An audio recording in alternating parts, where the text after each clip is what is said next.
समन्त चक्रवालेषु अत्रा गच्छन्तु देवता सद्धम्मं मुनिराजस्य सुनन्तु सग्गमुक्तदं धम्मश्रवण कालो अयं बदन्ता धम्मश्रवण कालो अयं बदन्ता धम्मश्रवण कालो अयं बदन्ता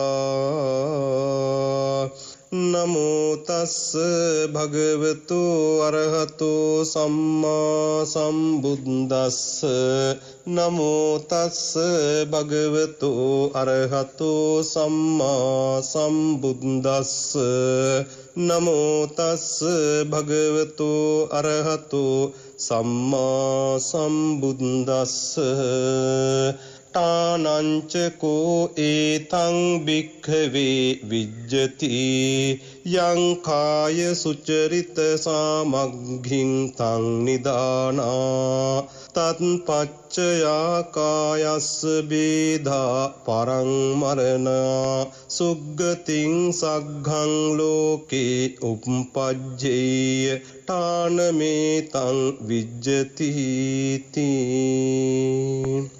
සදහැති පින්වතුනි, මේ මොහොතේදී ඔබ ගුවන් විදුලියේ අසල වාඩි වෙලා ශ්‍රවණය කරන්නට සූදානම් වෙන්නේ ලක්හඬ සිත නිවන බුදුබණ පදයක්. මා පහුගිය ධර්ම දේශනා කීපයකම මේ ලෝකේ භවතල 31 අතර പ്രേත ලෝකයේ පිළිබඳව ඒ වගේම නරකයේ කියන ඒ අපා කොටසෙන් ඒ සතර අපා තුල තිබෙන නරක කියන කොටසට අයිති ඒ අපාය පිළිබඳව සහ പ്രേත කියන කොටසට අයිති අපා පිළිබඳව ඒ දුක් පිළිබඳව මා ඔබට දේශනා කළා.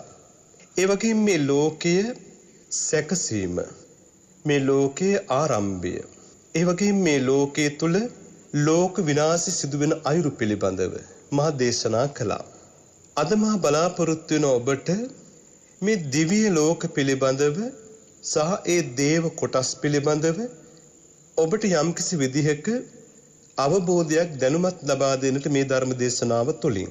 පින්වතුනි, මේ බුද්ධ ශාසනය තුල නොඑක් කාලවලදී දෙවියන් විසින් මේ බුදු සසුනට කරලා තිබෙන බලපෑම ඊටාම ශාසන අභිවෘද්ධිය පිණිස ඊටාම වටිනා වූ බලපෑමක් බවට පත් වුණා.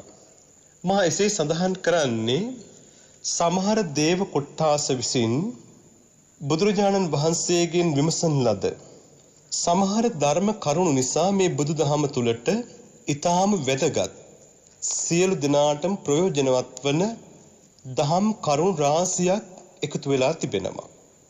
සමහර දෙවිවරු නොඑක් අවස්ථාවල මේ බුදුදහම සුරක්ෂිත කරන්න, ආරක්ෂා කරන්න නොඑක් විදිහේ කටයුතු කරපු අවස්ථා අපිට ශාසන ඉතිහාසය තුළ දක්නට ලැබෙනවා. මේ දෙවියන් සහ බුදුදහම කියන මේ දෙපැත්ත, ඒ කියන්නේ එක පැත්තක් තමයි බුදුදහම බෞද්ධ දර්ශනය, අනෙක් පැත්ත තමයි දෙවියෝ කියන මේ කොටස් දෙක කියලා අපි ගමු. මේ කොටස් දෙක ගත්තොත් පින්වතුනි දෙපැත්තක්. ඒ මොකද දැන් බෞද්ධ දර්ශනය තුළ උගන්වන්නේ යම්කිසි කෙනෙකුට මේ ලෝකයේ තිබෙනා වූ සැබෑ වූ යථාර්ථය බෞද්ධ දර්ශනයක් තුළ උගන්වන්නේ. මේ ස්ත්‍රී පුරුෂ ගස්වැල් ජීවි අජීවි මේ සියලු වස්තුන්ගේ යථා ස්වභාවය මොන වගේද?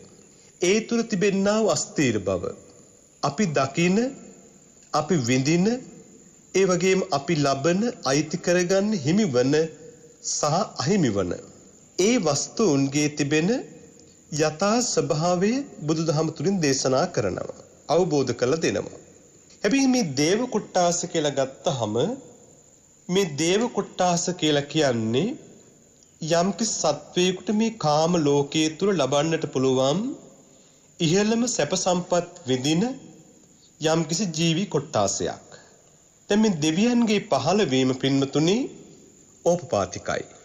මවක් පියෙක් නැතුව පහළ වෙන දේව කොට්ටාස තමයි ලෝකයේ තුල සිටින්නේ. එතකොට මේ දේව කොට්ටාස පිළිබඳව සඳහන් කරනකොට සූත්‍ර ගණනාවක මේ දෙවියන් පිළිබඳව සඳහන් කරපු කරුණු රාශියක් දක්නට ලැබෙනවා. ඒ සූත්‍රවල මේ දෙවියන්ගේ ස්වභාවයන් එසේ නොමැතිනම් යම්කිසි කෙනෙකුට මේ දේවත්වයේ කරා යන්නට පුළුවන් ක්‍රමවේදය එසේ නොමැතිනම් යම්කිසි කෙනෙකුට කුමන විදිහේ ක්‍රියාදාම කරාම කටයුතු කළාම මේ දේවත්වයේ ලබා ගන්නට පුළුවන්ද කියන වග මේ ධර්මයේ තුල සඳහන් වෙනවා. බුදුරජාණන් වහන්සේ පින්වතුනි මේ ලෝකයේ තුල අපිට දේශනා කළ සඳහන් කළ තිබෙනවා සාමාන්‍ය කෙනෙක් විසින් සෙවිය යුතු නැති කරුණු කීපයක් පිළිබඳ බුදුහාමුදුරු සඳහන් කළා තිබෙනවා. ඒ කරුණු තමයි අපි සඳහන් කරන්නේ අචින්තීය ධර්ම කියලා. අචින්තීය ධර්ම 4. බුදුරජාණන් වහන්සේ දේශනා කරන මේ ලෝක විශ්ය පිළිබඳව හොයන්න එපා. යම්කිසි කෙනෙකුට මේ ලෝකයේ පිළිබඳව හොයන්න ගියොත් ඒ ලෝකයේ අගමුල යම්කිසි කෙනෙකුට හොයන්නට පුළුවන් කමක් ලැබෙන්නේ නැහැ. ලෝකයේ අගමුල මේ විශ්වයේ අගමුල හොයන්නට පුළුවන් කමක් ලැබෙන්නේ නැහැ. ඒ වගේම චිත්ත විෂය මේ සිත පිළිබඳව සිතේ ක්‍රියාකාරීත්වය සිත් පහළ වීම ඒ වගේම සිත් ඇතිවීම නැතිවීම ආදී මේ කරුණු ගැන හොයලා කෙනෙකුට කෙලවරක් දකින්න ලැබෙන්නේ නැහැ. ඊළඟට කර්ම විෂය මේ කර්මයේ ආරම්භයේ අවසානයේ පැවැත්ම නිමාවීම මේ පිළිබඳව හොයන්නට ගිහිල්ලා කෙනෙකුට මේ කර්මයේ තිබෙන අවසාන ස්වභාවය පිළිබඳව යමක් දකින්නට පුළුවන් කමක් ලැබෙන්නේ නැහැ. ඊළඟ කරුණ තමයි බුද්ධ විෂය. යම්කිසි කෙනෙකුට මේ බුදුවරු පිළිබඳව හොයලා බුදුවරු පිළිබඳව සාකච්ඡා කරලා ඒ බුදුවරුන්ගේ ස්වභාවයන් පිළිබඳව වටහා ගන්නට පුළුවන් කමක් ඇතිවන්නේ නැහැ. අන්න ඒ නිසා මේ කරුණු 4 සෙවිය යුතු නැති කරුණු 4ක් වශයෙන් ධර්මයේ තුල දක්වනවා. එතකොට මේ කරුණු 4 යම්කිසි කෙනෙක් හොයලා ඒ තුලින් ඔහුට ඔහුගේ ජීවිතයේ ලබා ගන්නට පුළුවන් විශේෂ කරුණක් නැහැ. මා එහෙම සඳහන් කරන්නේ සෙවීම හොඳයි. යම්කිසි කෙනෙකුට පුළුවන් කමක් තිබෙනවා නම් සිත පිළිබඳව, ලෝකයේ පිළිබඳව, බුදු කෙනෙක් පිළිබඳව, කර්මයේ පිළිබඳව හොයන එක හොඳයි. හැබැයි ඒ හොයලා ඒ තුල අවසානයක් දකින්න ලැබෙන්නේ නැහැ.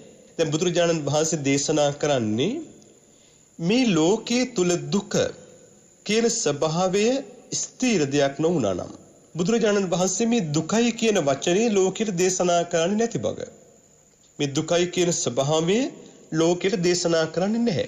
එතකොට මේ ලෝකයේ තිබෙන යථා ස්වභාවය තමයි සත්‍ය ස්වභාවය තමයි දුක්ඛ ස්වභාවය. පින්තුනි මේ දුකින් පිරුණු ලෝකයේ තුල යම්කිසි සත්වයකට තමන්ගේ ජීවිතය තුලින් මිනිස්සෙක් වුණා නම් ඒ මනුෂ්‍ය ජීවිතය තුලින් ලබා ගන්නට පුළුවන් උසස් ශක්තියින් ප්‍රභවයන් තිබෙනවා. ඒ ශක්ති ප්‍රභවයන් තමයි තමන්ගේ මානසික ගුණධර්ම දියුණු කරගන්න පුළුවන්. යහපත් කෙනෙක් බවට පත් වෙන්නට පුළුවන් තමන්ට. එතකොට ඒ යහපත් කෙනෙක් බවට පත් වෙලා මානසික ගුණධර්ම වැඩි දියුණු කරගන්නට යම්කිසි කෙනෙක් කල්පනා කරනවා නම් පින්වතුනි ඒ කල්පනා කරන කෙනා තුවිලි ඇති කරගන්නට ඕන මගේ මේ ජීවිතය මම නිරතුරුවම මටත් වැඩදායි සමාජයේ අන් අයටත් වැඩදායි ප්‍රයෝජනවත් යහපත් වූ ජීවිතයක් බවට පත් කරගන්නවා කියන සිතුවිල්ල ඒ කෙනා ඇති කරගත යුතු වෙනවා. එසේ ඇති කරගත්තේ නැතිනම් මගේ ජීවිතයේ අන් අයටත් සෑම දිනාටම ප්‍රයෝජනවත් වන ජීවිතයක් බවට පත් කරගන්නවා කියන සිතුවිල්ල යම්කිසි කෙනෙක් ඇති කරගත්තේ නැතිනම් එයාගේ ජීවිතේ සාර්ථක ජීවිතයක් බවට පත් කරගන්නට පුළුවන් කමක් ඇතිවන්නේ නැහැ.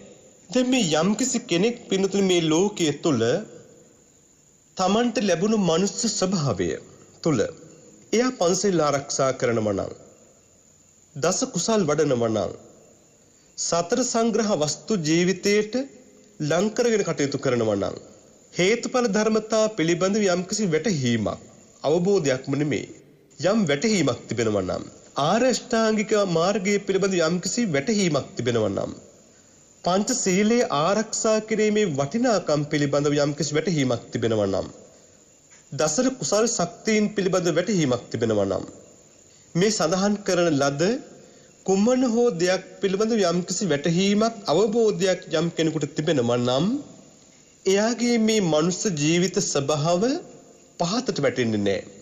පින්නතුනේ මේ මනුස්ස ජීවිතයක් ලබාගත් කෙනෙක්ගේ මනුස්ස ජීවිත ස්වභාවයන් පහතට වැටුනොත් ඒ පහතට වැටිච්ච කෙනා සමහර විටක ආත්ම මෙච්චරයි මෙපමණයි කියලා සීමා කරන්නට බැරි තරම් දුක්ඛිත ස්වභාවයන්ටපත් වෙන්න පුළුවන්. සමහර විට කල්ප ගණනක් අපාගාමී දුක් විඳින වේදනාවන් විඳින ජීවිතයක් බවට පත් වෙන්නට පුළුවන්. ඒ ස්වභාවය අවබෝධ කරගෙන අපි ගුණවත් වූ ස්වභාවයෙන් ජීවිතය තුළ කටයුතු කළොත් අපිට පුළුවන්කම තිබෙනවා මේ ලබාගත් මනුෂ්‍ය ජීවිතය ඊටාම වර්ණවත් උසස් ජීවිතයක් බවට පත් කරගන්න. සමහර විටක මනුෂ්‍ය ස්වභාවයේ තුලින් එහාට ගිහින් අපිට පුළුවන්කම ලැබෙනවා දේවත්වයකට. එහෙම නැතිනම් බ්‍රහ්ම ස්වභාවයකට.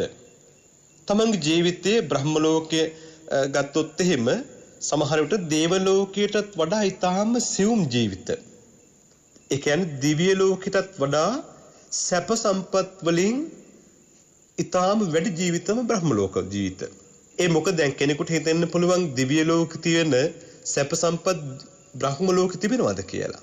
දැන් සමහර වෙලාවට එසේ නොවුනට මානසික වශයෙන් සමහරට එසේ නොවෙන්න පුළුවන්. නමුත් මානසික වශයෙන් උසස්ම සැනසීමක් ලබා ගන්නට පුළුවන් තැනක් තමයි බ්‍රහ්ම ලෝකේ. ඒ මොකද සමහර අය බ්‍රහ්ම ලෝකෙ ගිහිල්ලා තමන් ඒ උපදවාගත්ත යම් යම් ධාන ශක්තියින් එහෙම නැත්නම් සෝවාන් සකු르දාගාමි අනාගාමි ස්වභාවයන් තුල ඒ තිබෙන ශක්තියින් තවත් වැඩි දියුණු කරගන්නවා. එහෙම ස්වභාවයන්ටපත් වෙනවා. සමහරට දිව්‍ය ලෝකෙ ගිය කෙනෙක් එහෙම නොවෙන්න පුළුවන්. එයාගේ කුසල ශක්තිය අවසන් වෙනකොට එයා සමහර විටක කොච්චර දිව්‍ය සැප සම්පත් වින්දත් සමහර විටක එයා ඒ දිව්‍ය සැප සම්පත් වලට තිබෙන කුසල ශක්තියින් අඩු වීගෙන අවසන් වෙලා ඉවර වුණාට පස්සේ එයා සමහර විටක පාරේ ඉන්න බැල්ලියක්ගේ තන් පුඩුවේ කිරි උරා බොන බලපැටියෙක් වෙන්න පුළුවන්. සමහර විටක සක්‍ර දේවේන්ද්‍ර වෙන්න පුළුවන්. නමුත් ඒ සක්‍ර දේවේන්ද්‍ර වෙලා ජීවත් වෙන්නට තිබෙන කුසල ශක්තිය අවසන් වුණාම එයා ඊටාම දුක්ඛිත ස්වභාවයකටපත් වෙන ත්‍රිසංගත ආත්මික උපදින්න පුළුවන්. එහෙම ස්වභාව තිබෙනවා. හැබැයි යම් කෙනෙක් මේ දේවත්වයේ ලබා ගන්නට පුළුවන් ශක්තිය උපදව ගන්නට යහපත් වූ කුසල ශක්තියින් ඇති කර ගන්නව නම් එයාගේ ජීවිතය සමහර විටක මේ මනුෂ්‍ය ස්වභාවයෙන් වෙනස් වෙලා යන්නට පුළුවන්කම තිබෙනවා. වෙනතුනේ මේ දේවත්වයේ මොන විදිහට ලැබෙන්නේ කෙනෙකුට? දෙවියන් කියන්නේ කවුද? දේව කොට්ටාස පිළිබඳව අපිට සඳහන් කරන්න පුළුවන් මොනවද? මේ වගේ ගොඩක් දේවල් අපිට ධර්මයේ තුල දකින්නට පුළුවන්කම තිබෙනවා. දීඝනිකායේ ජනවසබ සූත්‍රය තුල මේ තෙරුවන් ගුණ සිහිපත් කරනවා නම් තෙරුවන් සරණ යනවා නම් යම්කිසි කෙනෙක් මරණින් මතු අනිවාර්යයෙන්ම දේව ආත්මවල උපත ලබන්නට ඒ ශක්තියක් බවට පත් වෙනව සඳහන් කරනවා. ඒ වගේම දීඝනිකායේම ගෝවින්ද සූත්‍රයේ තුල මේ ගෝවින්ද කියන මහා බ්‍රාහ්මණයාගේ ශිෂ්‍යයන් සිසුන් ඒ අය මේ සතර බ්‍රහ්ම විහාර නොවැඩුවත් සම්පූර්ණ නොකලත් ඒගොල්ලෝ ජීවිතේ ගුණධම් වඩා වර්ධනය කරගෙන තිබෙච්ච නිසා ඒ අය දිව්‍ය ලෝකෙ උපත ලැබපු බව සඳහන් වෙනවා. ඊළඟට අපි ගත්තොත් එහෙම මජ්ක්‍ධිම නිකායේ සාලීයක සූත්‍රයේ තුල මේ දස කුසල් කිරීමෙන් යම්කිසි කෙනෙක් දිව්‍ය ලෝකෙ උපදින ස්වභාවය පිළිබඳ විස්තර කරන පැහැදිලි කරනවා. ඊළඟට මේ දීඝනිකායේ කේවට්ට සූත්‍රයේ තුල දෙව්ලොව ඉපදවීමට යම්කිසි කෙනෙක් උපාධි ලබන්නට අවශ්‍ය කරුණු මොනවද කියන එක පිළිබඳ බුදුරජාණන් වහන්සේ ඊටාම් පැහැදිලි විස්තරයක් මේ කේවට්ට නැමැති බ්‍රාහ්මණයට පැහැදිලි කරලා දේශනා කරලා ඒ සූත්‍රයේ අන්තර්ගත වෙන කරුණු ටික යම්කිසි කෙනෙක් අනුගමනය කළොත් දේවත්වය ලබා ගන්නට පුළුවන් බව උන්වහන්සේ එතනදි සඳහන් කරනවා. ඊළඟට අපි ගත්තොත් එහෙම මේ මජ්ක්‍ධිම නිකායේම මාගන්ධියා සූත්‍රය තුල මේ තිදොරින් යම්කිසි කෙනෙක් සිත, කය, වචන යන මේ තිදොරින් යම්කිසි කෙනෙක් යහපත් වූ හොඳ දේ, කුසල සහගත දේ කරනවා නම් එයාට දිව්‍ය ලෝකයේ තුල උපදින්නට පුළුවන් බව සඳහන් කරනවා. ඊළඟට මේ සංයුත්ත නිකායේ අච්චරා සූත්‍රය තුල සඳහන් කරනවා එක භික්ෂුන් වහන්සේ නමක් පිළිබඳව. ඒ භික්ෂුන් වහන්සේ භාවනා වඩනවා. හැබැයි දිව්‍ය ලෝකයන්ට හිතාගෙන නෙමෙයි. හැබැයි මේ භාවනා වඩලා ඒ භාවනාවන්ගේ ශක්තියින්, කුසල සමුදායන්ගේ බලයෙන් ඒ ස්වාමින් වහන්සේ දිව්‍ය ලෝකේ උපත ලබනවා. ඒත් එහෙම අවස්ථා ඇති වෙන්නටත් පුළුවන්. ඊළඟට පරිනිබ්බාන සූත්‍රයේ සඳහන් වනවා මේ බුදුරජාණන් වහන්සේ වෙනුවෙන් සකස් කරන ලද චෛත්‍ය, ඒ වගේම විහාර, බුදු පිළිම මේ ආදී දේවල් වන්දනාමාන කරන, පුදු සත්කාර කරනවා නම් ඒ කුසල ශක්තියින්ගේ බලය තුලනුත් යම් කෙනෙක් දේවත්වයේ තුල උපදින්නට පුළුවන් බව සඳහන් කරනවා. ඊළඟට මජ්ක්‍ධිම නිකායේ තුල චුල්ල ධම්ම සමාදාන සූත්‍රය කියලා සූත්‍රයක් තිබෙනවා. මේ සූත්‍රය තුල සඳහන් කරනවා යම් කෙනෙක් මේ දේවත්වයට පත්වෙන අවස්ථාවලදී ඒ දේවත්වයට පත්වෙන අය වාසස්ථානයේ කරන්න තෝරගන්න තැන් පිළිබඳව සඳහන් කරන අවස්ථාවේදී මේ ගස්වල ආදී දෙවියන් ඉන්නට පුළුවන් වග විස්තර කරලා පැහැදිලි කරලා දෙනවා. දැන් මම මේ සූත්‍ර කීපයක් පිළිබඳව මෙහෙම කෙටියෙන් සඳහන් කරගෙන ගියේ පින්නතුනි මේ දෙවියන් පිළිබඳව සඳහන් කරනකොට සමහර කෙනෙකුට අදහසක් පහළ වෙනවා, සිතුවිල්ලක් පහළ වෙනවා මේ දෙවියන් කියන කොටස බුදුදහම සමග සම්බන්ධද? බුදුදහමත් සමග මේ දෙවියන්ගේ සම්බන්ධයක්, බැඳීමක් යම් කිසි විදිහක තිබෙනවද කියලා සමහර කෙනෙකුට සිතන අවස්ථා එනවා. ඇත්තටම පින්වතුනි මේ දෙවියන් පිළිබඳව සඳහන් කරනකොට අපිට සඳහන් කරන්නට පුළුවන් බුදුරජාණන් වහන්සේ ජීවමාන වැඩ ඉන්න කාලේ ඉඳලා මේ දේව කොට්ටාස සහ බුදුදහම අතර ලොකු සම්බන්ධකමක් තිබුණා. මොකද බුදුරජාණන් වහන්සේගේ පින්නතුණි මේ දිනචරියාව ගත්තොත් අපි ඒ දිනචරියාව බුදුරජාණන් වහන්සේ කොටස් කීපයකට වෙන් කළා තිබුණා. ඒ දිනචරියාව වෙන් කළ තිබෙච්ච කොටස් කීපය තුල උන්වහන්සේ දෙවියන් උදෙසා යම්කිසි කාලයක් වෙන් කරනවා දෙවියන්ට තිබෙන ප්‍රශ්න ගැටලු පිළිබඳ විමසන්න අහන්න. ඒතර දෙවියන්ට යම්කිසි ප්‍රශ්නයක් ගැටලුවක් තිබෙනවා නම් විමසන්න අහන්න බුදුරජාණන් වහන්සේ මේ දෙවියන්ට යම්කිසි කාලයක් වෙන් කරනවා.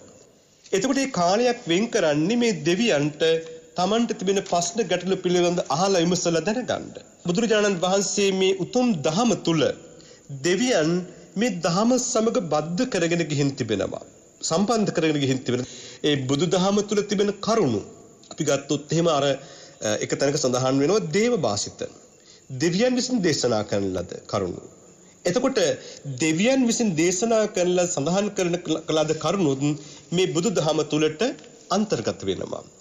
එතකොට අපි පින්නතුනි කල්පනා කරගෙන මේ පිළිබඳව දිගට යම්කිසි සෙවීමක් සිද්ධ කළොතින් මේ දෙවියන් සහ බුදුදහම කියන මේ ස්වභාවය තුල අපිට පුළුවන්කම තිබෙනවා දකින්නට යම්කිසි කෙනෙක් දේවත්වයට පත් වෙනකොට ඒ දේවත්වයට පත්වන්නට හේතු වෙන ශක්ති ප්‍රබවයන් තිබෙන්නේ මේ බුදුදහම තුලමයි. බුදුදහමින් දැන් වෙනත් ආගම් ලෝකෙ තිබෙනවානේ. දැන් ඒ ආගම් තුල සමහර අපි අදහන කියලා කියන අපේ බෞද්ධ සමහර දෙවිවරු පිළිබඳ ලොකු විශ්වාසයක් තිබෙනවානේ. එතකොට ඒ යම්කිසි ආගම් තුල මේ ලෝකයේ තිබෙන මේ අපි මල් පහන් පූජා කරන වන්දනාමාන කරන සමහර දෙවිවරු ඒ ආගම් තුලත් ඉන්නවා. හැබැයි පින්වතුනි ඒ ආගම් තුල ඒ දෙවිවරු හිටියට මේ ලෝකේ යම්කිසි කෙනෙක් දේවත්වයට පත්වන්නට ඒ සම්පූර්ණ කළ යුතු කුසල සමුදායක් තිබෙනවා නම් ඒ කුසල සමුදාය සම්පූර්ණ කරගන්නට පුළුවන්කම තිබෙන්නේ බුදුදහමෙන් පමණයි. බුදුදහමෙන් පමණයි. එතකොට පින්වතුනි මේ ලෝකයේ තුල අපි ගත්තොත් එහෙම දිව්‍ය ලෝක 6ක් පිළිබඳ විස්තර කරනවා. ප්‍රධාන වශයෙන් දිව්‍ය ලෝක 6ක් පිළිබඳව. ඒ 6 තමයි චතුර් මහ රාජකීය. එතකොට එක දිව්‍ය ලෝකයක් තමයි චතුර් මහ රාජකීය කියන එක. ඊළඟට තාවතින්සය, යාමය, තුසිතය, නිම්මාන රතිය, පරම නිම්මිත වසවර්ති. මේ දිව්‍ය ලෝක 6. එතකොට මේ දිව්‍ය ලෝක 6 අපි ගත්තොත් පින්වතුනි මේ දිව්‍ය ලෝක 6 පිළිබඳව අපිට මේ දිව්‍ය ලෝකයන් තුල ස්වභාවය පිළිබඳව කතා කරන්න පුළුවන්. හැබැයි මේ දිව්‍ය ලෝක 6ට අමතරව මේ දිව්‍ය ලෝකනේ. එතකොට මේ දිව්‍ය ලෝක 6ට අමතරව මේ අපි ඉන්න අවට සමහරට ගස්ගල්, පර්වත මේ වගේ දේවල් ආශ්‍රිත කොටගෙන දේව කොට්ටාස ජීවත් වෙනවා. මේ දිව්‍ය ලෝක 6ට අමතරව. එතකොට පින්නතුනි මේ දේව කොට්ටාස වාස භූමි වශයෙන් ඇති කරගන්න ස්ථාන පිළිබඳ ත්‍රිපිටකයේ විමසීමේදී අපිට දකින්නට පුළුවන්කම ලැබෙනවා. එතකොට අභිධර්ම විභංග ප්‍රකරණේ ධම්මහදය විභංගයේ මේ දේව කොට්ටාස තුනක් පිළිබඳ විස්තර කරනවා.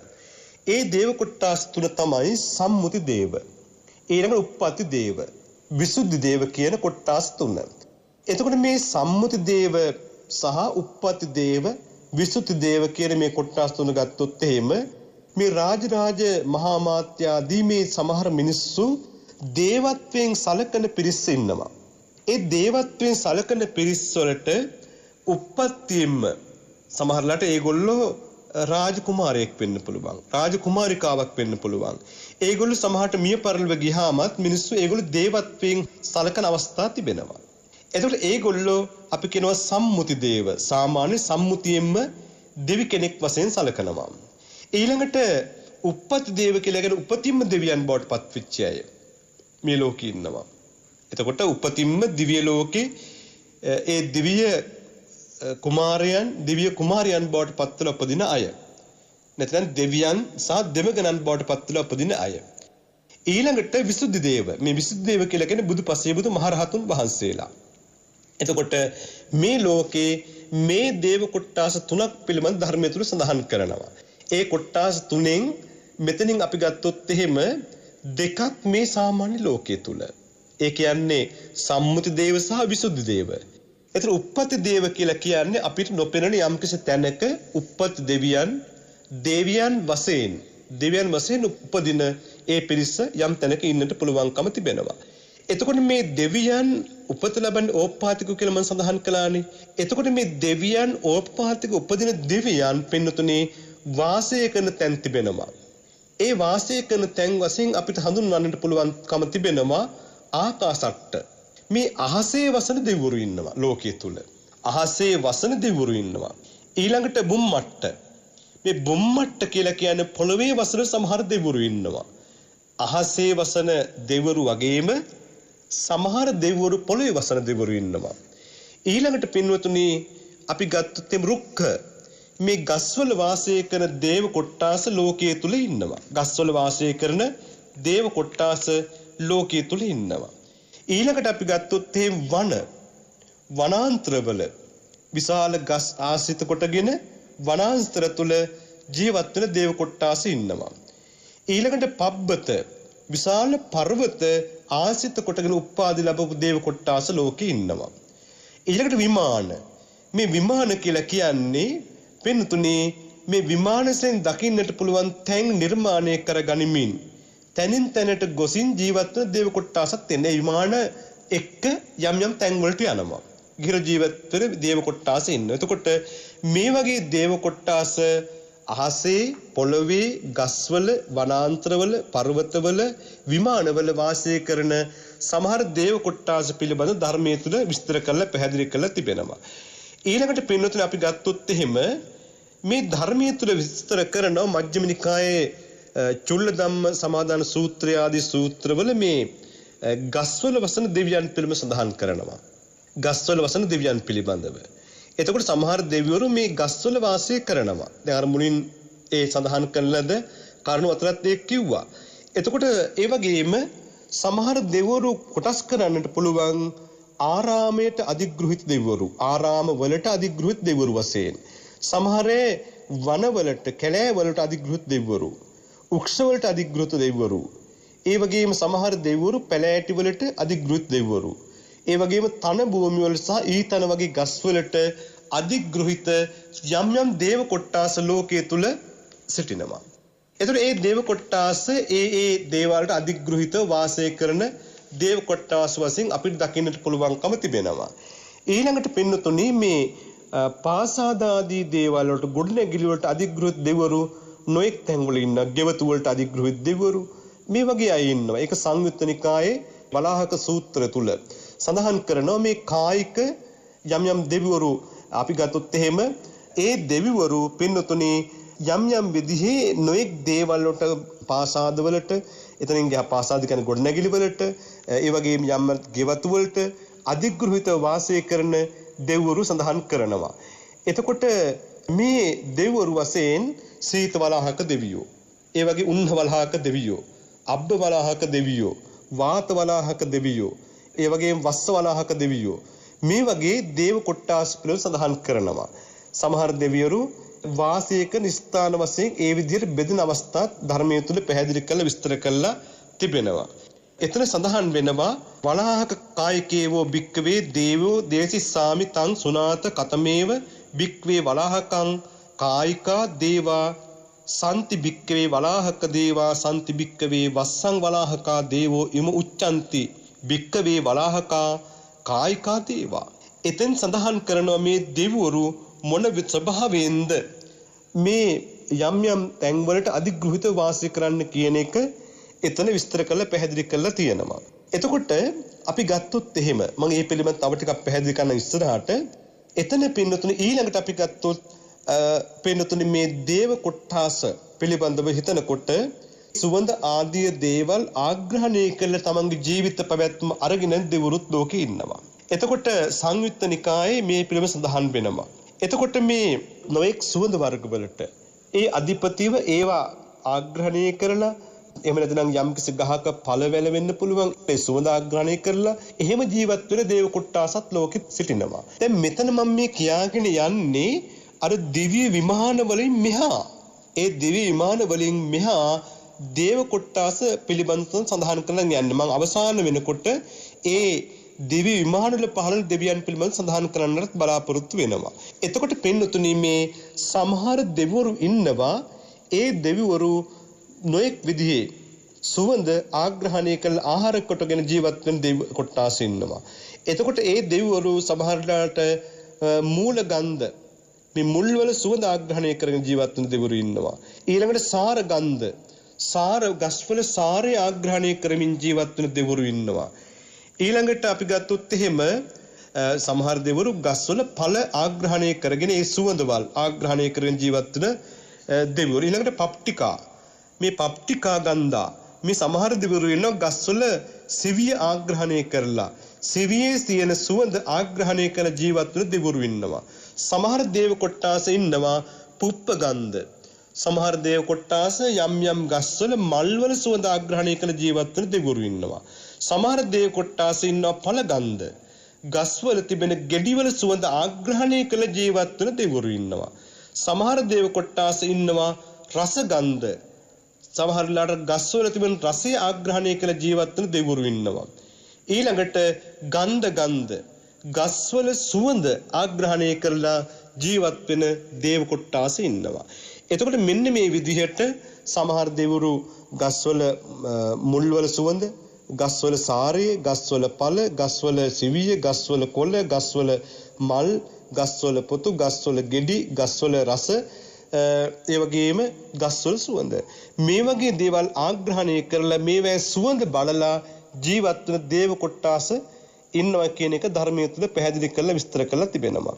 එතකොට පින්නතුනි මේ දේව කොට්ටාස මේ විදිහට ලෝකයේ තුල නොඑක් විදිහේ ස්වභාවයන් සකස් කරගෙන තමන්ගේ ජීවිත ඒ පුණ්‍ය ශක්තියින්ට අනුරූපව සැප විඳින්මින් ජීවිත ගත කරනවා.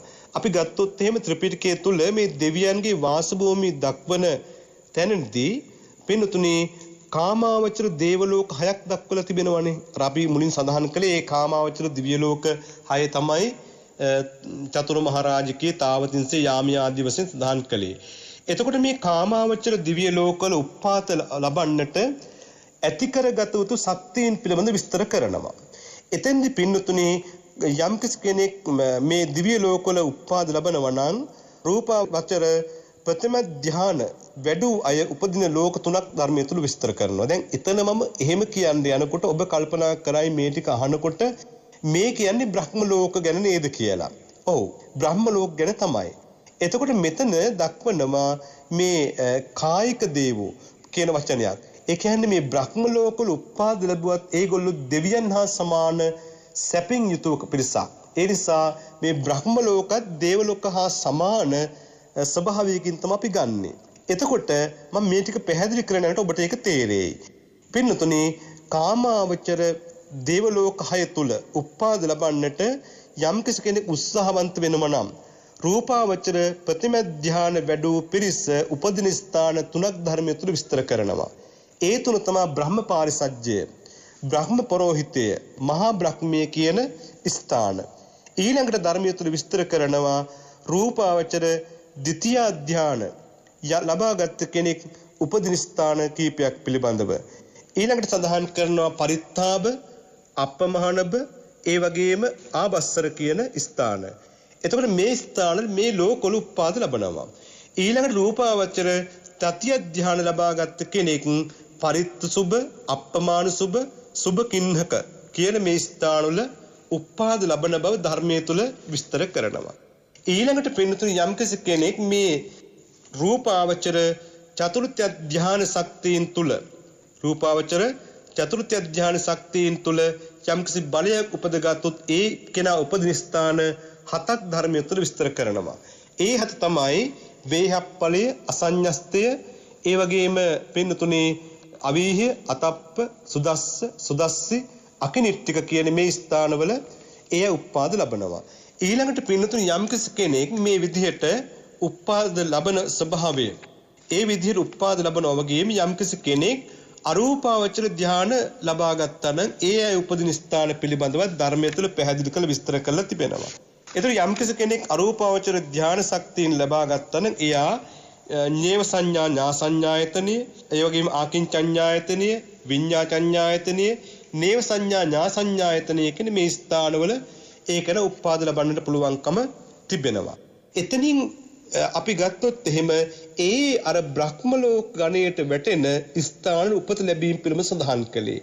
එතකොට මේ දේව ලෝක කියන කොටස මේ අපි කාමාවචර දිව්‍ය ලෝක 6 කියන කොටස තුල උපදින අය දස කුසල් කරනවා නම්, පන්සිල් ආරක්ෂා කරනවා නම්, ගුණදහම් පුරනවා නම්, ඒ වගේම අපි ගත්තොත් එහෙම මේ ධම් දෙසුම් ඊටාම හොඳින් ශ්‍රවණය කරනවා නම්, ඒ වගේම යහපත් වූ මනසකින් හොඳ ක්‍රියාධර්ම වල යෙදෙනවා නම් ඒ කෙනා දිව්‍ය ලෝකෙ උපත ලබන්නට පුළුවන්කම තිබෙනවා අනිවාර්යෙන්ම.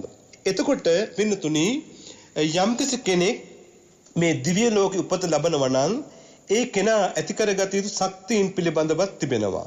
යම්කිසි කෙනෙක් වෙනතුනි මේ ධර්මයේ තුල යම්කිසි කෙනෙක් තමන්ගේ ජීවිතයේ තුල ඒ ධර්මයේ අනුගමනය කිරීමේදී තමන් දේවත්වයේ තුල උපදින්නට ඕනේ නම් එයා තමන් තුළ සද්ධාව, සීලය, සුත, ඡාග, ප්‍රඥා මේ වගේ ගුණධර්ම වර්ධනය කිරීමෙන් එයාට දිව්‍ය ලෝක උපත ලබන්නට පුළුවන්කම තිබෙනවා. යම් කෙනෙකුගේ ජීවිතයේ තුළ සද්ධාව තියෙනවා නම් ඒ කෙනාට සද්ධාව තිබුණා නම් එයා කවදාකවත් වැරදි නරක අයහපත් දේ සිද්ධ කරන්නේ නැහැ. එතකොට තමන්ගේ හදවත් තුළ අවංකවම සද්ධා ස්වභාවය ඇති කර ගන්නට ඕනේ. කැඩෙන්නේ නැති බිඳෙන්නේ නැති සද්ධාව ඇති කර ගන්නට ඕනේ. මුලක් ඇති සද්ධාාවක් ඇති කර ගන්නට ඕනේ. මුදුන් මුලක් තිබෙන. දැන් අපි ගත්තොත් එහෙම අමූලිකා සද්ධාව කියන එක යම් කෙනෙක්ගේ තිබුණොත් ඒ කෙනාගේ සද්ධාව කැඩෙන්න පුළුවන්. විනාශ වෙන්න පුළුවන්, බිඳෙන්න පුළුවන්. නමුත් ආකාරති සද්ධාව කියන එක යම් කෙනෙක් තුනොත් එයාගේ සද්ධාව කැඩෙන්නේ බිඳෙන්නේ විනාශ වෙන්නේ නැහැ. ඒ ස්වභාවය, ඒ සද්ධා ස්වභාවය ඒ විදිහටම තිබෙනවා. ඊළඟට යම් කෙනෙකුට හදවත තුළ සීලය කියන ගුණ ධර්මය, සීලය කියන ස්වභාවය යම් කෙනෙකුගේ ජීවිතය තුළ තිබෙන්නට ඕනේ. සීල සම්පන්න ස්වභාවය. ඊළඟට යම් කෙනෙකුගේ ජීවිතය තුළ මේ වගේ ගුණ ධර්ම වලින් පරිපූර්ණ නම් සද්ධා, සීල, සුත, ඡාග, ප්‍රඥා කියන මේවා තුළින් යම් කෙනෙකුගේ හිත සම්පූර්ණ කටයුතු කරනවා නම් එයාට දිව්‍ය ලෝකෙ උපදින්නට පුළුවන් ශක්තිය තුළ අනිවාර්යෙන් උපදිනවා. අපි කල්පනා කරන්න ඕනේ මේ දෙවියන් ගැන විමසීමේදී බ්‍රහ්ම ලෝක ගැන මම සඳහන් කළානේ. එතකොට මේ බ්‍රහ්ම ලෝක ගැන සඳහන් කළේ අටුවාවල තිබෙනවා. අටුවාවල තිබුණට මේ දේව ලෝක බ්‍රහ්ම ලෝක කියන ස්වභාව දෙකක් වශයෙන් පෙළපොත් බැලීම තුළ මේ හඳුන්වන්නේ බ්‍රහ්ම කායික දේවා කියන ස්වභාවයකින්. එතකොට මේ බ්‍රහ්ම කායිකව හිටියට ඒ බ්‍රහ්ම ලෝකේ ඉන්නේ දේව කොට්ටාසයක්මයි. දේව කොට්ටාසයක් වගේ පිරිසක් තමයි බ්‍රහ්ම ලෝකෙ තුල ඉන්න කෙනෙක් සඳහන් කළේ. පින්නතුනි අපි ගත්තොත් එහෙම මේ මජ්ක්‍ධිම නිකායේ සාකා රුප්පති සූත්‍රය තුල මේ දිව්‍ය ලෝකවල මේ බ්‍රහ්ම ලෝකවල මේ වගේ ස්ථානවල විස්තර පැහැදිලි කරලා තියෙනවා. මොන වගේ ස්වභාවයක්ද තිබෙන්නේ කියලා. ඒ වගේම සංයුත්ත නිකායේ සක්ක සූත්‍රයට අනුව මේ සක්‍ර දේවේන්ද්‍රයලා උපදින ස්වභාවය පිළිබඳව විස්තර කරනවා. ඒ වගේම තව සූත්‍ර ගණනාවක් තිබෙනවා මේ යම්කිසි කෙනෙක් මේ දේව ස්වභාවයට පත් වෙන විදිහ මොන විදිහටද ඒ කෙනාපත් වෙන්නේ මොන විදිහටද ඒ කෙනාගේ ජීවිතය මේ දේවත්වයට පත් වුණොත් ඒ දේවත්වය තුළ ඒ තිබෙන ස්වභාවයන් ඊටාව වඩා වර්ධනය කරගන්නේ දේවාසුර සංගම සූත්‍රයේ තුල දෙවියන් හා අසුරු කරන ඒ වගේම දෙවියන් හා කටයුතු කරන අය පිළිබඳව ඒ වගේම අපි ගත්තොත් එහෙම අර දේවාසුර සංගම සූත්‍රය තුළ සඳහන් වෙන්නේ දෙවියන් සහ අසුරයන් අතර යුද්ධයක් ගැන සඳහන් වෙනවා. එතකොට මේ දෙවියන්ගේ ගතිගුණ ඇති කරගන්න අය මරණින් පසු ඒ කෙනා පින්නතුනි අනිවාර්යයෙන් මේ කියන්නේ යහපත් වූ ගුණ ධර්ම ගති ලක්ෂණ ඇති කරගන්න කෙනා මරණින් මතු අනිවාර්යයෙන් මෙයා දිව්‍ය ලෝකෙ උපදිනවා. දේව ලෝකවල උපදින. හැබැයි ඔබ කල්පනා කරගන්නට ඕනේ මේ දේව ලෝකවල උපාදේ ලැබනවා කියන එක පින්නතුනි ඒ තරම් වටිනා දෙයක් වශයෙන් හිතන්නට එපා. මොකද මේ දේව ලෝකවල උපාදේ ලැබනවා කියන එක තුල අපි දේවත්වයේ තුල ඉපදුනාට අපිට සමහරට කුසල දහමක් කරගන්නට බෑ. කුසල ශක්තිය උපදව ගන්නට බෑ. එහෙම වුණාම සමහරට අපේ ජීවිත පරිහානියට පිරිහීමටපත් වෙන්නට පුළුවන්කම තිබෙනවා. සාංශාරික වශයෙන් සමහර වෙලාවට දේවත්වයක් තුල ඉපදිච්ච කෙනෙක්ගේ කුසල සමුදාය අවසන් වුණාට පස්සේ එයා යම්කිසි සංසාරේ කරන ලද කුමන හෝ අකුසල ස්වභාවයක් නිසා එයා යම්කිසි විදිහක මේ සංසාරගත ජීවිතේ ටිකක් පහළට වැටුණොත් තිරිසංගත ස්වභාවයකට වැටුණොත් പ്രേත ස්වභාවයකට වැටුණොත් එයාගේ ජීවිතේ තව තවත් පහළට යන්නට පුළුවන්. අන්න ඒ ස්වභාවය නිසා පුළුවන් තරම් මේ කුසල ශක්තියින් උපදව ගන්නට ජීවිතය තුළ පුරුදු පුහුණු කර ගන්නට ඕනේ. එතකොට පින්නතුනි අපි කල්පනා කර ගන්නට ඕන මේ කුසල ශක්තියින් යම්කිසි කෙනෙක් තමන්ගේ ජීවිතය තුළ සම්පූර්ණ කරනවා නම් ඒ කෙනාට තමන්ගේ ජීවිතේ ඒ ඇති කර ගන්නා කුසල ශක්තියින්ගේ බලය තුලින් එයාට පුළුවන්කම ලැබෙනවා පින්තුන තමන්ගේ ජීවිතේ මේ මනුස්ස ස්වභාවය තුල ඉඳගෙනම දේවත්වයට පත් කරගන්න. දැන් සමහර මිනිස්සුන්ට අපි කියන්නේ ඒ මිනිස්සයා ඇත්තට දෙවි කෙනෙක් කියලා. ඒ මිනිස්සයා බෝධිසත්වෙක්. ඒ මිනිස්සයා දෙවි කෙනෙක්. ඒ මිනිස්සයා දැක්කත් ශ්‍රියාවයි. ඒක අපි කියනවා. එතකොට මේ මනුස්ස ලෝකේ ඉඳලම දේවත්වයේ කියන ස්වභාවයට අපිට යන්නට පුළුවන්කම තිබෙනවා. එතකොට ඊළඟට අපි කල්පනා කරගන්නට ඕනේ පින්නතුනි මේ දිව්‍ය ලෝක පිළිබඳ සඳහන් කළොත් එහෙම ඒ දිව්‍ය ලෝකවල තියෙන සැප සම්පත් පිළිබඳ මේ අවසාන කොටසේ මම ඔබට කියන්නට බලාපොරොත්තු වෙනවා. ඊට මත්තෙන් මම බලාපොරොත්තු වෙන මේ දිව්‍ය ලෝකවල සහ බ්‍රහ්ම ලෝකවල ආයුෂ පිළිබඳ ඔබට සඳහන් කරන්නට. මොන වගේ ප්‍රමාණයක් ආයුෂ මේ ස්ථානවල තිබෙනවද කියන වග ඔබට සඳහන් කරන්නටයි මා බලාපොරොත්තු වෙන්නේ. එතෙන්දි පින්නතුනේ මේ දිව්‍ය ලෝකවල ආයුෂ අපි ගත්තොත් එහෙම එතන සඳහන් වෙනවා දීඝනිකායේ මහා ප්‍රධාන සූත්‍රය තුල සඳහන් වෙනවා පින්නතුනි මේ යම්කිසි මේ දිව්‍ය ලෝකවල ස්වභාවයන් අපි ගත්තොත් මේ දිව්‍ය ලෝකවල ස්වභාවයන් පිළිබඳ සඳහන් කරනකොට ඒ දිව්‍ය ලෝකවල තිබෙන ඒ ආයුෂ ස්වභාවයන් පිළිබඳව සඳහන් කරනවා ආයුෂ දහස් ගණන් ලක්ෂ ගණන් තුලින් තමයි මේ ආයුෂ විස්තර කරන්න පැහැදිලි කරන්නේ. අපි ගත්තොත් එහෙම මේ අපාය සහ දිව්‍ය ලෝක පිළිබඳව එකම සූත්‍රයක සඳහන් කරන අවස්ථා ත්‍රිපිටකය තුල දක්වනවා.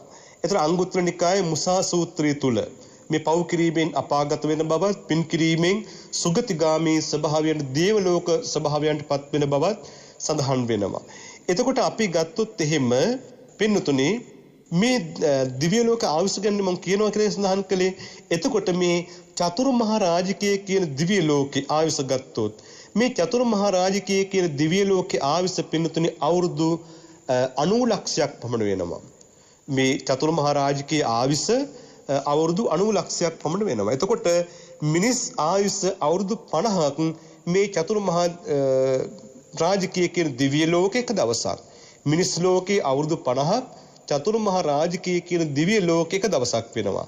ඒතර මේ චතුර්මහා රාජකීය එක දවසක් කියන මේ ස්වභාවය, ඒ කියන්නේ අවුරුදු 50ක් එක දවසක්. එතකොට මේ අවුරුදු 50ක් එක දවසක් වෙන චතුර්මහා රාජකීය දිව්‍ය ලෝකේ දිව්‍ය වර්ෂ 500ක් තිබෙනවා. ඒ කියන්නේ දිව්‍ය වර්ෂ 500ක් තියෙනවා. එතකොට මෙහි ආයුෂක සඳහන් කළේ අවුරුදු 90 ලක්ෂයක් කියලා. එතකොට පින්නතුනි මේ චතුර්මහා රාජකීය කියන දිව්‍ය ලෝකයේ අපි ගත්තොත් ඒ දිව්‍ය ලෝකයට ඉහළින් තියෙනවා තාවතින්ස කියන දිව්‍ය ලෝකය.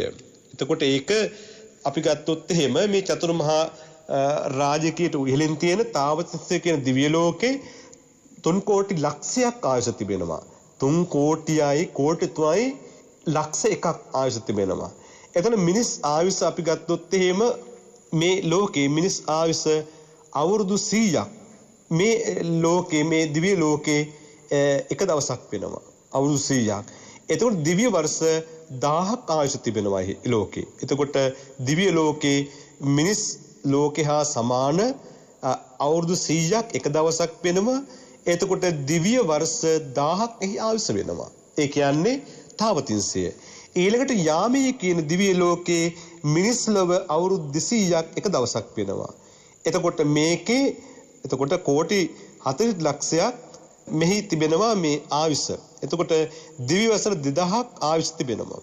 ඊළඟට මේ තුසිතේ කියන දිව්‍ය ලෝකේ පින්නතුනි 50 කෝටි 60 ලක්ෂයක් ආයුෂ තිබෙනවා. එතකොට දිව්‍ය වර්ෂ 4000ක් එහි ආයුෂ වශයෙන් ගත කරනවා. එතකොට මිනිස් වර්ෂ 400ක් එක් දිනක් වෙනවා.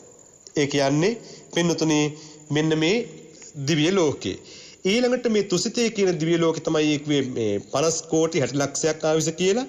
එතකොට ඊළඟ නිම්මාන රති කියන දිව්‍ය ලෝක ගත්තොත් එහෙම මේ නිම්මාන රති කියන දිව්‍ය ලෝකේ වසර 800ක් එක දවසක් වෙනවා. එතකොට 230 කෝටි 70 ලක්ෂයක් ආයුෂ තිබෙනවා. ඊළඟට පරම නිම්මිත වසවර්ති කියන දිව්‍ය ලෝකේ මිනිස් වර්ෂ 1600ක් එක දවසක් වෙනවා. මිනිස් වර්ෂ 1600 එක දවසක් වෙනවා. ඊළඟට ඒකේ ආයුෂ 921 කෝටි 60 ලක්ෂයක් ආයුෂ තිබෙනවා. 921 කෝටි 60 ලක්ෂයක් එහි ආයුෂ තිබෙනවා. එතකොට දිව්‍ය වර්ෂ 16000ක් එහි ආයුෂ වශයෙන් ගත වෙන බව ධර්මයේ තුල පැහැදිලි කරලා විස්තර කරලා තිබෙනවා. එතකොට මෙන්න මේ ස්වභාවයෙන් තමයි මේ දිව්‍ය ලෝකවල ආයුෂ පින්නතුනේ අපිට දක්වන්නට පුළුවන්කම තිබෙන්නේ. එතකොට මේ වගේ ආයුෂ ප්‍රමාණයක් තිබෙන දිව්‍ය ලෝකවල සමහර දිව්‍ය ලෝකවල දිව්‍ය විමාන ලැබෙනවා. ඒ දිව්‍ය විමාන වල තිබෙන සැප සම්පත් පින්නතුනේ අනන්තය අප්‍රමාණ සීමාවක් වශයෙන් දකින්නට පුළුවන් කමක් නැහැ. මෙන්න මෙතයි මේකේ තිබෙන ආයුෂ තුල තිබෙන සැපේ කියලා දකින්නට බැරි තරම් ඊටාම දීර්ඝ ආයුෂ විඳින දිව්‍ය ලෝක මේ ලෝකයේ තුල තිබෙනවා. ඒතකොට අපි කල්පනා කරගන්නට ඕන මේ වගේ පින්නතුනේ අනන්ත අප්‍රමාණ සැප සම්පත් තුලින් ආඩ්‍යව ඒ සැප සම්පත් විඳින දේව පුත්‍රයන් දිව්‍ය අංගනාවන් මේ දිව්‍ය ලෝකවල පහළ වෙන්නේ ඒ අය මනුස්ස ලෝකවල කරන ලද කුසල ශක්තියින් හේතු කොටගෙන මනුස්ස ලෝකවල කරන ලද කුසල ශක්තියින් හේතු කොටගෙන අපි ගත්තොත් එහෙම අනාථපිණ්ඩික දිව්‍ය පුත්‍රයා. එතකොට අනාථපිණ්ඩික සිටුතුමා ලෙස හොඳ දායකයෙක් ලෙස පින් දහම් කළ අවසාන දේව පුත්‍රයෙක් බවට පත් වෙනවා. ඒ වගේ දේව ස්වභාවයට පත් වෙන්නේ එයාගේ සාංශාරික ජීවිතය තුළ කරන ලද මහා කුසල ශක්තියින්ගේ ඒ බලයේ ශක්තිය හේතු කොටගෙන.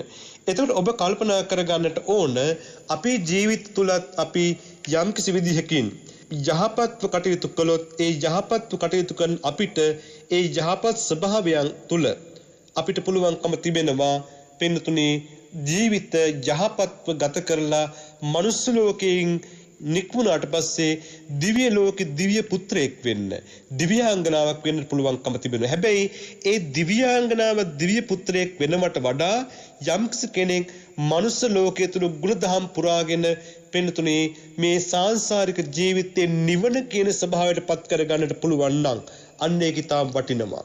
අන්න ඒක තාම වටිනවා. නමුත් මට අවශ්‍යතාවය උනේ ඔබට මේ දේව ලෝක පිළිබඳව යම්කි සඳහනක් කරන්න. එතන මේ චතුර්මහා රාජකීය කියන දිව්‍ය ලෝකයට මේ චතුර්මහා රාජකීය කියලා කියන්නේ සඳහන් කරන්නේ සිව්වරම් දෙවිවරු එහි වැඩ සිටින නිසා. ඒකට කියනවා චතුර්මහා රාජකීය කියලා. එතන තාවතින්සේ කියලා කියන්නේ මගමාලක ප්‍රධාන 33 දෙනෙක් මේ දිව්‍ය ලෝක උප්පාද ලැබපු නිසා යාමේ කියන නමින් හඳුන්වන්නේ දුකින් පහ වූ යන අර්ථය නිසා තුසිතේ කියලා කියන සතුටෙන් වාසය කරන ස්ථානයේ කියන අර්ථය නිසා තුසිත දිව්‍ය ලෝක කියලා කියනවා. නිම්මාන රතේ කියලා කියනවා සතුටින් ඇලි වාසය කරන තැනක් නිසා කියන නිම්මාන රතේ කියලා. පරම නිමිත්ත වසවර්තී කියලා කියනවා අන්‍යයේ සැප භුක්ති විඳින්මින් කාලය ගත කරන්න පුළුවන් තැනක් නිසා මේ පරම නිමිත්ත වසවර්තී කියලා සඳහන් කරනවා. අපි ගත්තොත් මේ දිව්‍ය ලෝක පිළිතුනේ මේ මිනිස් ලෝකේ ඉඳලා මනුස්ස ලෝකේ ඉඳලා පොළොව තලයෙන් යොදුන් 40000ක් උඩ මේ දිව්‍ය ලෝක තිබෙනවා කියලා සඳහන් කරනවා. එතකොට යොදුන් 40000ක් උඩ. එතකොට මේ දිව්‍ය ලෝක වල තිබෙන සැපිය අනන්තය අප්‍රම සමහර දිව්‍ය මාලිගා පෙනත යොදුන් ගණන් විශාලයි. අපිට හිතා ගන්න බැරි තරම් ඊටාම් විශාල යොදුන් 1000 විශාල 2000 3000 විශාල දිව්‍ය විමාන තිබෙනවා. දිව්‍ය විමාන පහළ වෙච්ච අවස්ථා තිබෙනවා. එතකොට ඒ වගේ දැන් අපි දන්නවා අර ධම්මික කියන උපාසක මහත්තයා. එයා බොහොම පින්දහම් කරනවා. පින්දහම් කරලා එයා මිය පරලොව යන මොහොතේ එයාට පිරිත් දේශනා සිද්ධ කරන භික්ෂුන් වහන්සේලා. මෙයාට දිව්‍ය ලෝක 6න් ඇවිල්ලා දිව්‍ය රත වලින් කතා කරනවා. අපේ දිව්‍ය ලෝකෙන් අපේ දිව්‍ය ලෝකෙට එන්න කියලා කතා කරනවා. මෙයා මොකද කරන්නේ? ඒ දිව්‍ය රත වලට කියනවා චුට්ටක් ඉන්න කියලා. භික්ෂුන් වහන්සේලා හිතන්නේ පිරිත් නවත්තන්න කිව්වා කියලා. පිරිත් නවත්තනවා. හැබැයි බුදුරජාණන් වහන්සේ කියනවා මේ දිව්‍ය ලෝකවලින් ඇවිත් තමයි මේ කතා කළේ කියන මග. ඒතර මේ අවස්ථාවෙත් එක සිද්ධියක් වෙනවා ධම්මික උපාසකතුමා මේ පොඩ්ඩක් ඉන්න කියලා කිව්වට පස්සේ දරුවෝ අහන වෙයි කියලා. කියනවා දිව්‍ය ලෝකවලින් ඇහිලා මට කතා කරන ඒ නිසා ඉන්න කිව්වේ කියලා. භික්ෂුන් වහන්සේලා පිරිත් නවත්තන්න නෙමෙයි කිව්වේ කියලා. දරුවෝ විශ්වාස කරන්නේ නැහැ. ධම්මික උපාසකතුමා දරුවන්ට කියනවා එහෙමනම් දරුවනේ මල් මාලයක් ගේන්න. මල් මාලයක් අරගෙන එනවා. මල් මාලයක් අරන් ආවට පස්සේ ධම්මික උපාසකතුමා අර මල් මාලේ අරගෙන අර දිව්‍ය රත තිබෙන ස්ථානට විසි කරනවා. එතකොට තවුත්සා දිව්‍ය ලෝක රතේ ඒ මල් මාලේ උඩ රැඳෙනවා හසේ. එතකොට තමයි දරුවෝ කල්පනා කරලා තාත්තා කියන ඇත්ත කියලා.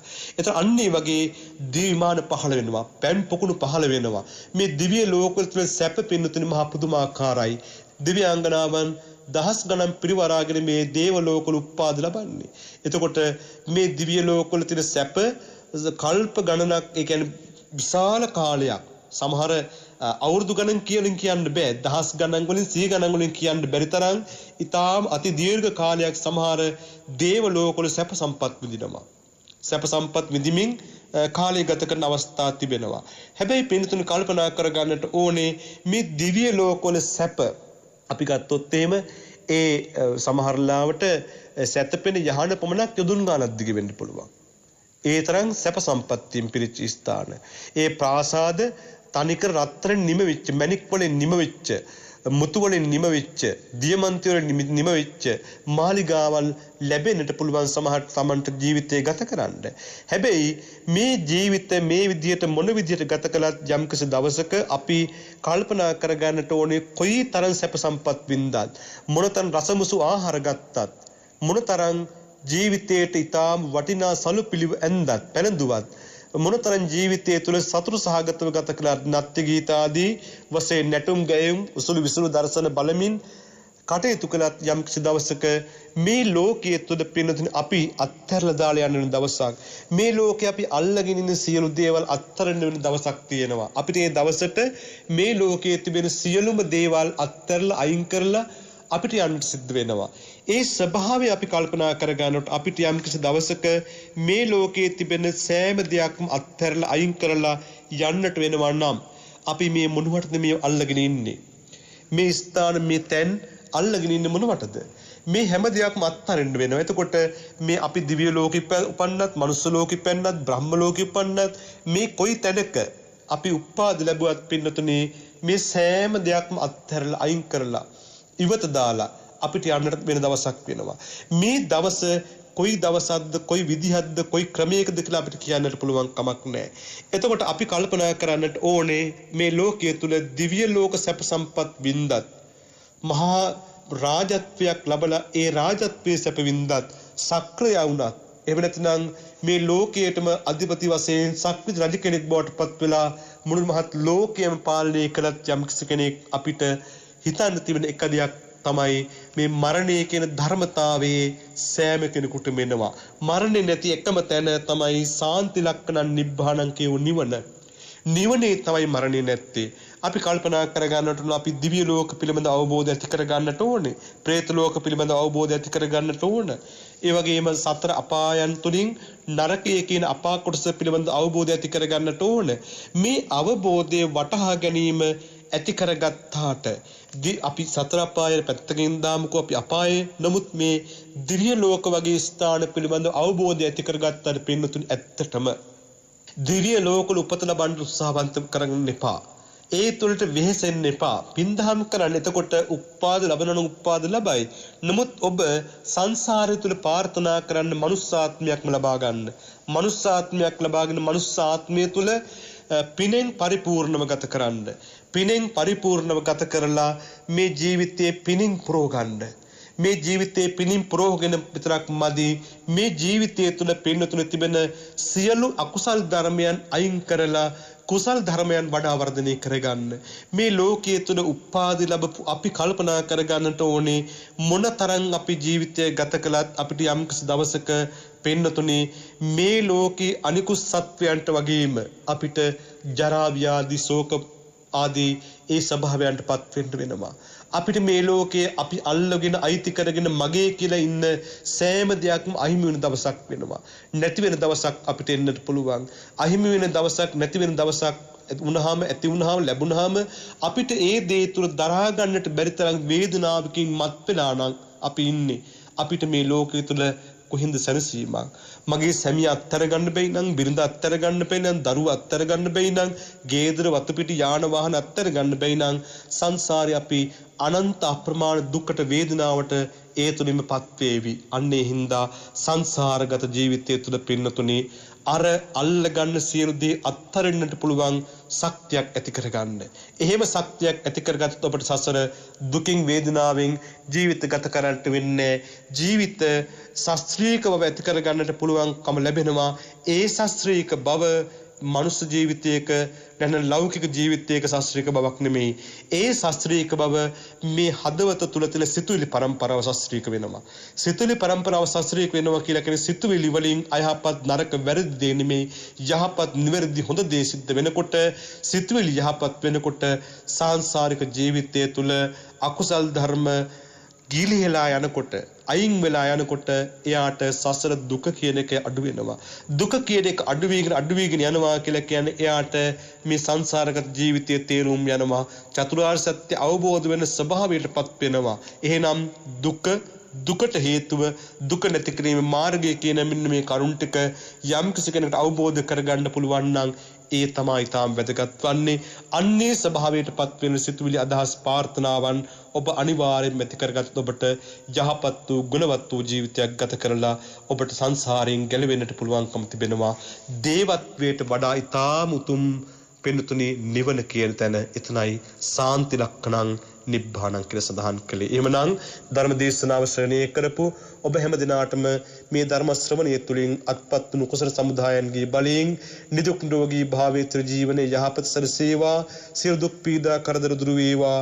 අනුරාධපුර ජයශ්‍රී මහ බෝ හාමුදුරුවෝ දලදා හාමුදුරන් ගුණ බලයෙන් සෝවිසි මහා ගුණ බලයෙන් 5,12,000ක් බුදුරජාණන් වහන්සේලා ගුණ බලයෙන් ඒ වගේම බෙල්ලන්විල කැලණිය ආදී පූජනීය ස්ථානයන්ගේ ගුණ බලයෙන් ඔබ හැම දිනාටම සිත සාන්ති යහපත් සැලසේවා. ධර්ම දේශනාව සඳහා දායකත්වයෙන් ලබා දී කටයුතු කරන ලද සියලු දෙනාගේම සියලු කටයුතු ਸਰව ප්‍රකාරයෙන්ම සාර්ථක වේවා. සියලු බලාපොරොත්තු ඉෂ්ට සිද්ධ වේවා. මිය පරලොව ඥාතීන්ට සෑම දිනාගේම අමා මහ නිවනින් සැනසීම ලැබේවා. දෙවියොත් නිවනින් සැනසේවා කියලා ප්‍රාර්ථනා කරනවා. හැම දිනාටම යහපතක් සිතක් සාන්තියක්ම සැලසේවා.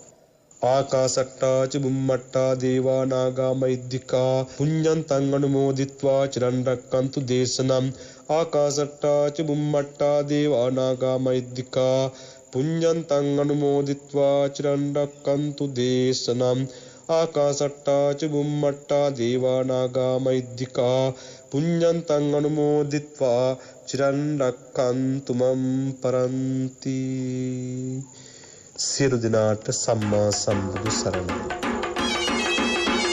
අද දවසේ ලක්හඬ සිත නිවන බුදුබණ සුමధుර ධර්මානුශාසනාව සඳහා අපි ඊ타මත්ම ගෞරවයෙන් ඇරයුම් කොට මේ ධර්ම මණ්ඩපයේ වෙත වැඩම කරවා ගන්නට යෙදුනේ තුල්හිරිය මාස් ෆැබ්‍රික් පාක් ශ්‍රී සිද්ධාර්ථ බෞද්ධ මධ්‍යස්ථානාධිපති සහ පස්යාල දුමුන්නේ ගෙදර ශ්‍රී විවේකාරාම පුරාණ විහාරාධිකාරී පූජ්‍යපාද කරඳන ශ්‍රී සුධම්ම ස්වාමින් වහන්සේ.